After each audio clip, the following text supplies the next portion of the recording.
concentré. Lorsque vous sentez que vous faites de l'anxiété, on a des trucs à vous donner à l'Académie M2.0. Et ça, c'est quelque chose que beaucoup de gens souffrent aujourd'hui par la simple et unique raison qu'ils ne maîtrisent pas cette capacité-là. On peut maintenant aller au prochain sujet.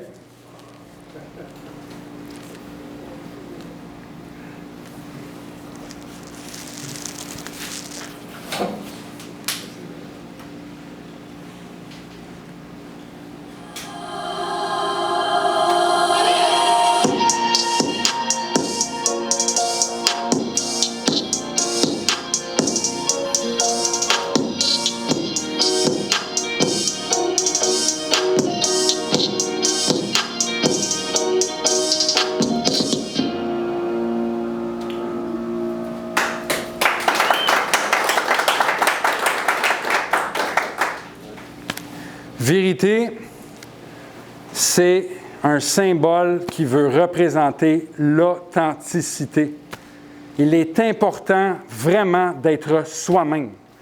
On vit dans un monde aujourd'hui que nos enfants, nos adolescents sont de plus en plus programmés à devenir l'image qu'on leur dit qu'ils doivent être.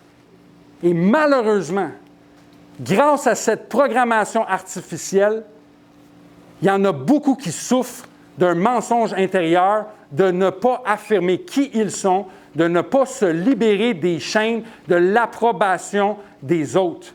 Et ça, l'art d'être vrai, l'art d'être authentique, c'est vraiment quelque chose qui est important de vivre. Dans la vidéo, encore une fois, il n'a pas pu se présenter ce soir, mais Die Live a joué un rôle clé. Die Live, c'est le propriétaire d'un restaurant Fusion Latino qui est près de chez moi, puis dans mes moments de création où je m'investissais à travailler sur mes œuvres et que je n'avais pas de temps pour socialiser, je prenais un moment pour aller souper à son restaurant. Die Live, la première fois que j'y ai parlé, j'étais accompagné d'une designer de New York. Lorsqu'elle a dit qu'elle était de New York, ses yeux se sont éclairés et c'est là que j'ai compris à quel point il était un artiste. Die Live a travaillé dans le domaine de la mode. Il a enseigné aux femmes à faire des catwalks. Il leur a transmis l'esprit de la confiance. Il leur a transmis ce qu'on appelle en anglais « to be fierce ». Et Die Live a accepté de travailler avec nous ce soir-là. Sa présence a été très spéciale. There's some hoes in the house. Son dynamisme était vraiment présent et ça a aidé beaucoup de personnes à se libérer. Die Live est une personne authentique, il s'affiche, il s'affirme. Et ça, pour moi, c'est important à enseigner. Donc, jeu de mots, la vie, la vérité. Ne soyez pas caught up dans le virtuel. Réapprenez à vous réapproprier le moment présent et surtout le monde physique parce que c'est là que ça se passe et c'est nulle part d'autre. Next.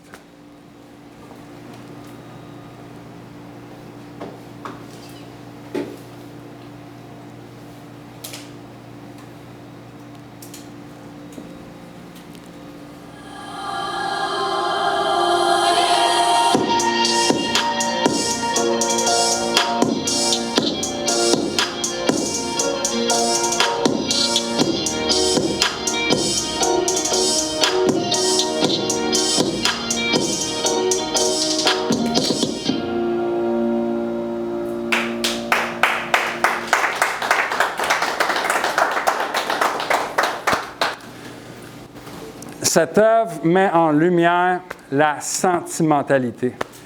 Et je dirais par sentimentalité, l'art de communiquer ses émotions. Moi, je suis une personne extrêmement, je décrirais par un mot, G-Unit. Je suis une personne que je considère virile, je m'affirme, je suis lourd, je sac.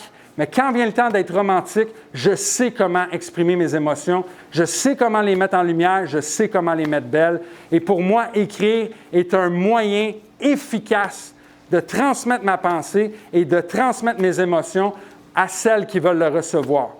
Cette toile, pour moi, est très touchante. Je la trouve vraiment pertinente. Lorsque vous aurez la chance de la voir et de porter attention, vous y verrez énormément de détails, beaucoup de texture et extrêmement de poésie. Et elle s'intitule « Je t'aime ».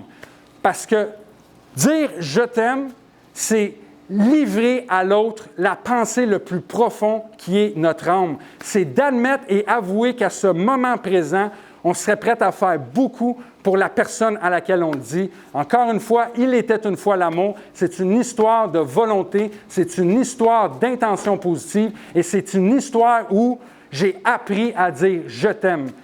Même si c'est difficile pour certains, le mot « je t'aime » est un mot qu'on doit se réapproprier et propager. Quand j'étais jeune, je n'avais pas de frère, je n'avais pas de sœur. Et mon meilleur ami, Cédagno Richer, était l'équivalent d'un frère. C'est avec lui que je prenais mes douches, c'est avec lui que je prenais mes bains. On était proches, son père n'était pas présent, mon père était là pour lui. Et un jour, à Pointe-Saint-Charles, dans un monde où tu as besoin d'être backé, où tu as besoin d'être approuvé, il m'a dit « Xavier, je t'aime ». Et c'est à ce moment-là que j'ai compris le pouvoir que de recevoir